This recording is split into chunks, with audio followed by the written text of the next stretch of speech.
பாதிப்பு மாவட்டமாக ஏற்கனவே அறிவிக்கப்பட்டுள்ள நிலையில் இந்த 3 புயல் தாக்குதல்களால் விவசாயம் மிகப்பெரிய அழிவை சந்தித்திருக்கிறது. ஆனால் காப்பீடு செய்த விவசாயிகளுக்கு உரிய இழப்பீடு பெற்றுத்தரவில்லை. பாதிக்கப்பட்ட விவசாயிகளுக்கு பேரிடர் மேலாண்மை நிதியிலிருந்து உரிய முறையில் இழப்பீடை விவசாயிகளுக்கு பெற்றுத்தரவில்லை. நிக்ஜாம் புயல் தாக்குதலில் அரியலூர், பெரம்பலூர் மாவட்டங்களில் பெய்த வரலாறு காணாத பேரழிவு பெருமழையால் ஒட்டுமொத்த வெள்ள நீரும் கிட்டத்தட்ட 20 அடி 30 அடி உயரத்திற்கு காட்டுமன்னார் கோயிலை கடந்து கடலுக்கு சென்றது. நேரடியாக அமைச்சர்கள் எல்லாம் பார்வையிட்டார்கள். 2-3 தினங்கள் அந்த வெள்ள நீரிலே பயிர்கள் மூழ்கி இருந்தது. அதனை நானும் பார்வையிட்டு அந்த காட்டுமன்னார் கோயில் தாலுக்காவை பேரிடர் பாதித்த தாலுக்காவாக அறிவித்து காப்பீட்டு நிறுவனங்களில் இழப்பீடு உரிய முறையில் பெற்றுத்தர வேண்டும், 100% இழப்பீடை பெற்றுத்தர வேண்டும் என்று வலியுறுத்தினோம். அந்த போராட்ட களத்திற்கு கூட திராவிட முன்னேற்ற கழகம் அனுமதி மறுத்து மாவட்ட ஆட்சியர், மாவட்ட காவல் கண்காணிப்பாளர் மூலம் மிகப்பெரிய அச்சுறுத்தலை ஏற்படுத்தினார்கள். ஆனால் அதையும் எதிர்கொண்டு 1000க்கும் மேற்பட்ட விவசாயிகள் போராட்ட களத்திற்கு வந்தார்கள். அவர்கள் கைது செய்யப்பட்டு சிறையிலே மண்டபத்திலே அடைக்கப்பட்டார்கள். ஆனால் இதுவரையில் அவர்களுக்கு நிவாரணம் வழங்கப்படவில்லை. பேரிடரால் பாதிக்கப்படுகிற இந்த மாவட்டத்திற்கென்று சிறப்பு நிதி ஒதுக்கீடு செய்து தமிழக அரசு அவர்களை காப்பாற்றியிருக்க வேண்டும். ஆனால் எந்த ஒரு சலுகையும் அவர்களுக்கு வழங்கப்படவில்லை.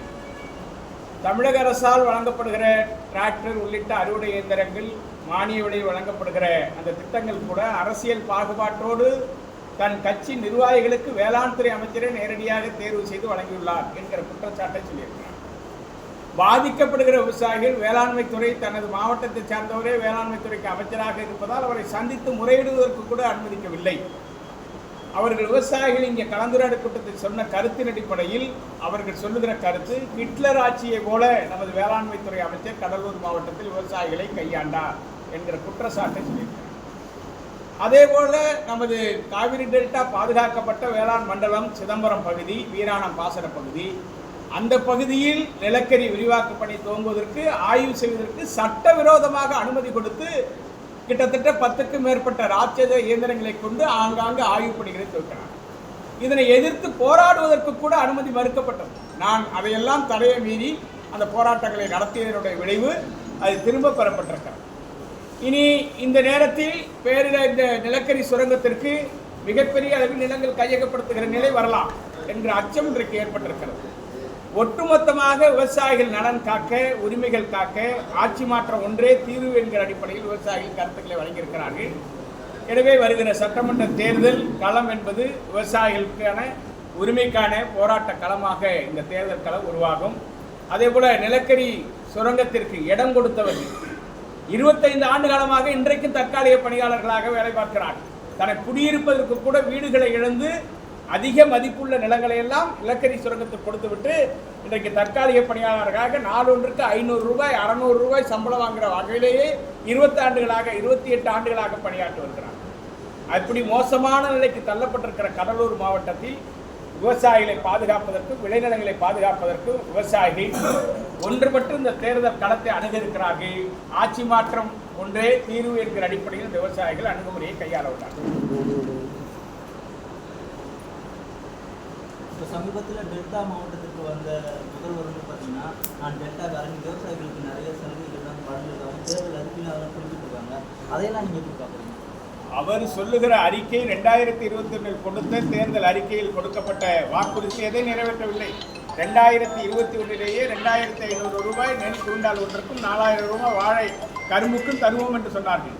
5 ஆண்டு காலம் கடந்து 100 ஆண்டுதோறும் மத்திய அரசு கொடுத்த உயர்ந்த விலைதான் 2500 கொள்முதல் செய்யப்படுகிறது. அதை நாங்கள் செய்தோம் என்று சொல்கிறார். அது மட்டுமல்ல, கரும்புக்கு 4000 தருகிறேன் என்று சொன்னார்கள். இன்று வரையில் கொடுக்கப்படவில்லை. விவசாயிகளுக்கு இடுபொருட்களை நேரடியாக வீடுகளில் சென்று வழங்குவோம் என்று சொன்னார்கள். தேசியமயமாக்கப்பட்ட வங்கிகளில் பெற்ற கடனை தமிழக அரசு தனது நிதியிலிருந்து ஈடு செய்து தள்ளுபடி செய்வோம் என்று சொன்னார்கள். கல்வி கடன் ரத்து செய்யப்படும் என்று சொன்னார்கள். விவசாயிகளுக்கு குறைந்த விலையில், மானிய விலையில் இடுபொருட்கள் வழங்கப்படும் என்று சொன்னார்கள். வீடுகளிலே கொண்டு வழங்கப்படும் என்றெல்லாம் சொன்னார்கள். எந்த ஒரு திட்டத்தையும் நிறைவேற்றவில்லை.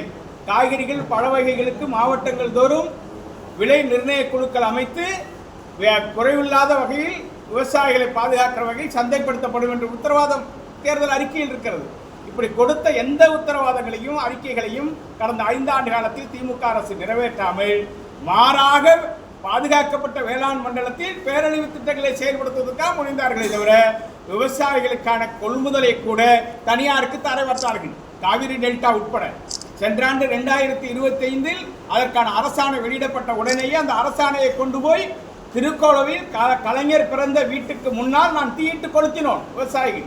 அதற்கு பிறகு என்னை சென்னையில் அழைத்து காவிரி டெல்டா தவிர்த்து மற்ற மாவட்டங்களில் கட்டமைப்புகள் உருவாக்க முடியவில்லை, ஆகவே மாநில அரசு பொறுப்பேற்று அதை கொள்முதல் செய்யும், காவிரி டெல்டாவுக்கு மட்டும் நேரடியாக தமிழ்நாடு நுகர்பொருள் வாணிபக் கழகம் கொள்முதல் செய்யும் என்று அறிவித்தார்கள். ஆனால் தனியாருக்கு கொடுத்த இடங்களில் வட மாவட்டங்களில் 810 கோடி ரூபாயை 6 மாத காலம் விவசாயிகளுக்கு வழங்காமல் காலங்கடத்தினார்கள். ஒவ்வொரு ஒன்றியத்திலும் ஒவ்வொரு நெல் சேமிப்பு கிடங்குகள் கட்டப்படும் என்று தேர்தல் வாக்குறுதியில் கொடுத்திருக்கிறார்கள். கட்டியிருக்கிறார்களா? எங்கேயாவது ஒரு இடத்தில் அதற்கான கிடங்குகள் அமைக்கப்பட்டதா? எந்த வகையில் திமுக கொடுக்கிற வாக்குறுதிகளை நாங்கள் நம்ப முடியும்? எனவேதான் ஆட்சி மாற்ற தீர்வு என்கிற அடிப்படையில் விவசாயிகள் ஒன்றிருக்கிறார்கள்.